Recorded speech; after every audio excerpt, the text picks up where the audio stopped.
دکتر هون یک جوان کسانا بون که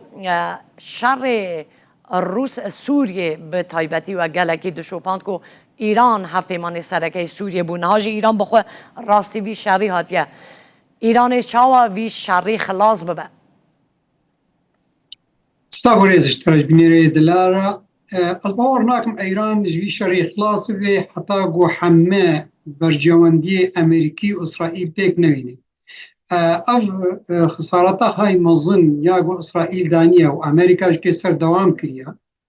از باور دكم دكبي وطايدا انه امريكا نما قبول دكي وبرجواندي او داخوازي بري مرج نو هاتنا دانين مرج نو يعني ترامب هناكي اندربت دير ياكرن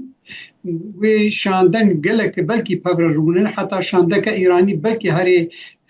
دي كوچكا سبي خوجيكي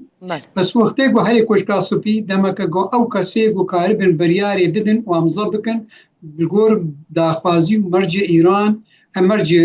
امريكا ومرج اسرائيل شربونا وقت وقتی ایران دست شرکر واروجی اول ایت پروپاگاندا گو اسرائیل شر دست پیکر بس تالیا ویناش دستی مجمع دست کبی دما راست بلکی دوی واری دا بلکی راست بی جمع تالیا دست کبی دما گو همه دا خوازی امریکا پیک بینی ایرو ترامپ خوشک زلالی گوت گو دوی بی مرج و بی شرط ایران همه داخوازی ما پیک بینی صبح ترامپ دی استخباراتی خورد رونی و اف بریارا گو شر بکه دی شر دیا ناجی که و افشاره که هی مصدر سر ایرانی بکی دکبی وطای دا گو ایران بخول نما ایداکاری یعنی تالیا بی شر دینی شر از باور دکم نجوی و ویجم امریکا و اسرائیل. بله دکتر ایران به تایبتی حکومت ایران یا نها به وی که و تناس کرند بید دقا داویه ده تنزل دکه بر این هاجی چند تجربه ها بونه لی اف تنزل ها وی جاری کو بکه دشبه تنزل برش برکو ایران بره دمه که تنزل دکر که هنه که فایده هبو بو یعنی هنه که هنتش بودمان نه اف تنزل کو اگر هاتو ایران بکه ده چه لوی دهاتیا و حکومتی واره ایران نه خوشب بیت حسی هبون و نبونا وینا سرخطه هبون و نبونا وینا وک رژیم دمیزین اپوزیسیون های رابی ميزاني امريكا هي بك في سر خطيده وقتو امريكا بك في سر خطيده نما اذا كي ارمانج امريكا و دي مفاعلين نووي بن او يعني صاروخ وينابن يعني مشكله بن و بك في وطايق انه افريجيم خبيق هارتن يعني جبرجو خالك قالكي جرينج هيا اب ادوات ايراني ديجو صالك ونيفا ليتخن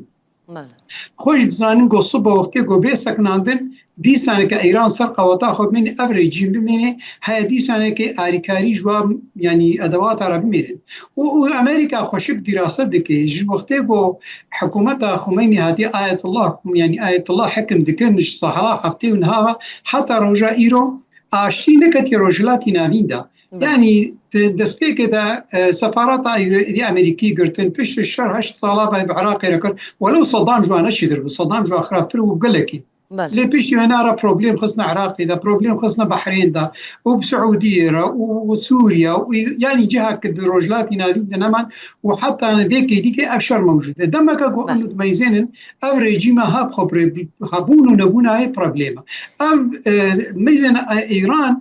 سر پرساتا میدی سوال کردن پرساتا ایران دستپیک دان دگود گوازه اسرائیل جعرده هلینم طبعا فتوى خمینی صلاح حتی ونها وقتی هاد گو لازم ایران جبنی نمینه که دواره کی اولیدا بریاد سیرو جا افشتغالی هیچ که دارش منها دبیجید بی ام خود پاريزن ام خود پاريزن و ام لاشتیت گرن و دستی خود آویج دولتنا گو آریکاری بکن کاربن اگر بس که چه بکن پیشوینان آشتی بکن وقتی گو ام زنن هاوی وزیر خارجیه وینا به وزیر خارجیه روسیه دولت اروپی رو روی رجائین الجنیف جبونی قبل که طبعا اف برياره هاجم امريكا هات نقول اوروبيا جب خوكيا اباها قالك انه كا حتى تشقاسي ايران وتنازليك البهورتكم ايران قها كتيا وطايده انه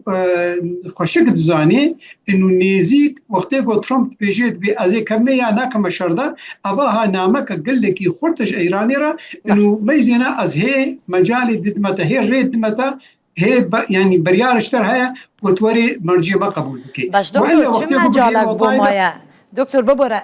ترامپ دبیجه تو گرب به شرط و مرش تسلیم ببی اف گوتنا کو پشی کو ترامپ کر شروع وکاران گله کی سر بحث کردن گوتن کو بری نهاج عزمونه کی وقا امریکا ها بیا کو دما کو ولاته کی یا سروک کی را دبیجه ته به شرط و مرش تسلیم ببی جو خوش دروخه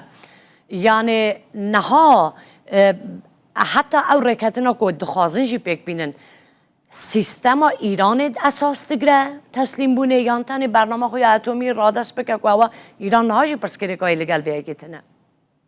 مثلا الفيديو دخل هنا دو يعني هيز هنا اسرائيل سبيك ده اتم يعني دي قنبله اتمي كرا سوج جبو يريش بكي اسرائيل جهو وق ملات اسرائيل وق دولات ونتنياهو ودولة كمارا يوقع حكومات هرسي خشك زانن والبيرا وايا فتوى خميني خشك البيروايا انه هبون نبونا وناصر خطيه يعني وقتكو اسرائيل ده شركي ده بالخسري هبونا ونبونا يدشي بس جبرجو يعني هذا هنميني جرك ريجيم بيجوهرتن اما ترامب ارمان جاوينا انه سردستي ايراني بايراني نما بروبليما جهره ميره بغلقيني امريكا برجواندي امنا دروجلاتي نابين دا تم بروبليم بيشاي تشي نبل يعني هبونا اتم بامب يعني بامبي وقتيغو ايران فاقم لاز نووي تشيكي ونفس شعراوي ما ترسياوي اسرائيل تنره بي ما ترسياوي سر روجلاتي نابي بي سر سعوديه بي سر امارات بي سر با دولتي دوري تمامي بي وبرجوانديا امريكا دبا دولتها تمامي ده هيا جبر ولش كي ارمانجا امريكي بيجكي لاواسترج ارمانجا اسرائيل لدي سنه كي جبيرناك اسرائيل وقتي غوبك بي ام ووطايدا انه هبونو نبوناينات كبي مطرسيه دا وقو ام زانن امريكا اسرائيل حسيت كي بلادها بينجويه كي يعني تجاره ونهي لغو اسرائيل هبون نبوناي هري وقتي غو خطي وقتي غو بيجيت ايران انه لازمت مرجمه قبول بكي دمك قد الدنيا خشك جير ديخ فياكرن انه تجاره نفكره انه اسرائيل بخسري اصلا ابا اخرتن قال لك تكرن دبيجيت بي حتى ها بلكي مشكله ايراني قال لك انا باش ترسي قد امريكا انك هذه خطيده با مشكله قنج بيك نايني طبعا ابناء اسباب باورناك مز باوردكم جو ايران مشكله هنا باش كيقول لوازي كتيدا ولو امزان ايرو مثلا مساعدي اسرائيل قد قنبلك دافيجي ويصاروخ كبابيجي وزناي كي جوانا طن كي يقولوا بيكنان يعني قال لك جرانا دكتور بله ببره هن پرسیارم زور ضعفن دم که مجبوریت خازم زوزو پرسیار و بکم نه مثلا دمک وی شری دست بکر هر کس دترشیان کو به طیبتی اولات جیران دترشیان کو اف شرا برفره ببلی اوایی رو روز هفتم تو برفره بونه که شرطنی نتنی لنافوی ایران و اسرائیل دامایه هون چاوره دکن کو پشتی هفت روزان چید به دم پیشتا افشار ولات اندنجی بگره برخوی یان ولات خد پاریزن إيران بجارات دوایان یا سیاد بهوردکم دبیجید به ام شرط حتان هاد نقبا ما إسرائيل دیا ام بي شريف فراه ناكن بس نا و تأكيدي يعني الرسانية سر نابيجي انه فراه ناكن لأزد بهورية دما وقتكوش ريجيما ايراني بكبوي مطرسية ده بكبوي والوازية انه هبونا وينا خراد بي از بهوردكم اف ريجيما نغماوية هيا جو جيبي ودستي خبابيجي دولتي دوريج يعني ودولتي دوريج خراب كي اوي جو تايبت برجوانديا امريكي دندروي ويدا جبرولش که امریکا سه چهار جارا انذار دیده بجد به برجواندی ما و بیسی ما چکی گله کی خطره وقتی دستی خبابیجی يعني وقت قلتي الريش ترى اذا نماد مين يعني سوج نماد مين جبرول اماكا جو امزانين ايرو امريكا لشکری خوش گلک در دولت دنیای اسطوره ششاویه پینجا خوش کم کریل دورا ایرانی وزیر دفاع تدمیزینی انها تشکی گلکی گرینگ هیا دوردا بله اصلا ترامپ وقتی گوت بجید به از مثلا ناکم شردا جبرگو هناك فشار السر دورابي هيا دخازن گو که شردا بس اول گور برجواندی اخوا لگور میجوک اخوا یا گور هل پجارتنی د دمشان دگو از ناهی يعني لشکری امریکی تدرابه کشتن و بکه شرادا ایران می خوشک زانی جبر بله ولش كي دبيجي دبي الشري كسيناكم از درناكم دنا قبام اسرائيل ده ام خد باريس اسرائيل طبعا لهجايتي قرتن لاز خد ورنابي مصبه وقتي جو فراه بيبي هيا ايران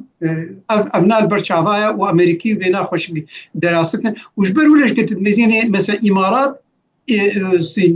امیر وینا به پوتین را آخفتیا و آخفتناها شروع کریه یعنی و ترکیه بخوشی که اب آخفتن به پوتین را کر جبانی گوبه که خود خوب پیشکش کرد دا ببیو که نوندید نقباوی امریکا دا اگر بسته که طبعا ایران ترکیه جناب جوات اهلاندن لی از دور نابیم های بلکی هناك دولتی عربه بکبنا خطیده اب آخفن بی وارادیه جبرگو جبر جواندیه خود ترسون و ابنا بر جواندیه امریکا بتیبت يعني او ما ترسيق لك موجود باشا تشتكي دي كاجي هيا للراستيا ايراني لديروكا ايراني دا همو جاره هر گوهرتنك لإيراني دا هبل لنافقويا ايراني و دست بيدكه طيبت منديه كي خلق ايراني هيا اگر ايرش اگر دروي ورا چو قاسي بحق بجي خود دگرن هف دگره هون چاوره دکن کو نها دا انجام آوان ایرشان دا خلق ایران جی رابه جبر کو بانگوازی اسرائیل بو رابونا خلق ایران جی هيا براسي ابناء مجاركه بيجي فرها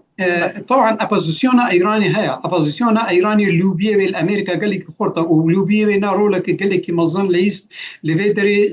جبوري يعني قربونا شر دجي ايراني حتى او يك جوا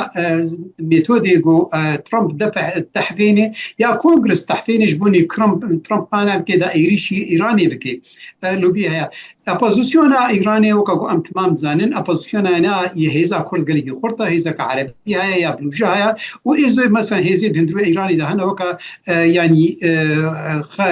حزب خلق يعني ابناء رولك قال لك ليه حتى بيك ليك او خزبونا خرطونا هنا نو الخاصيه تشتكي قال لك جرينجا وقتها جو ايران شر دس بشركه هرسي تشاروجي اول ما ديت جو ملاطي ايراني بتماميل بيشتيال بيشاد يعني بيشاد الدوره رجيم سكني يعني دكتور رجيم يكرن جبر ولا جبر دن خالابا يك جي دواري نتويد البيشا ياد دواري اوليدا دواري اوليدا ايراني هي مسلمان تيجي مواقلك خرطه ليه وقتها قد زيدبونها بعد روسيا تالي وهاجر صبا امريكا كتصر خطيده وهاجر اذا انك اپوزيسيون خوشك ليزان دن از باهورتكم او ناخوفي دركبن وحتى اخفتن تكرن هندرو حرس الثوري خدا بروبليم هنا يعني بروبليم هنا حتى وقتها يعني برنامج امريكي هيا انه وقتها جوهرتنك شبه هيا انا اپوزيسيون دي ايراني بي هيا حرس هناك حرس ثوري بكمل دوسايده بس ترك دي اسرائيل لارمانجا كديد قري دميزيني حتى قلنا بندية ايراني بميني وإما ترسيس اسرائيل هبي دخوازي ايراني بارچه بكي بارچه بون از باورتن دوی پلانا ترامپ یا نتانیاهو ده او قد بيجي لازم روجلاتي نامين ببي پارچه ببي گوارتن گلک سپاس کم دکتر گلمبوی سپاس بو برز دکتر محمود عباس شروع وکر سیاسی جه تگزاز امریکا گلمبوی هر بجین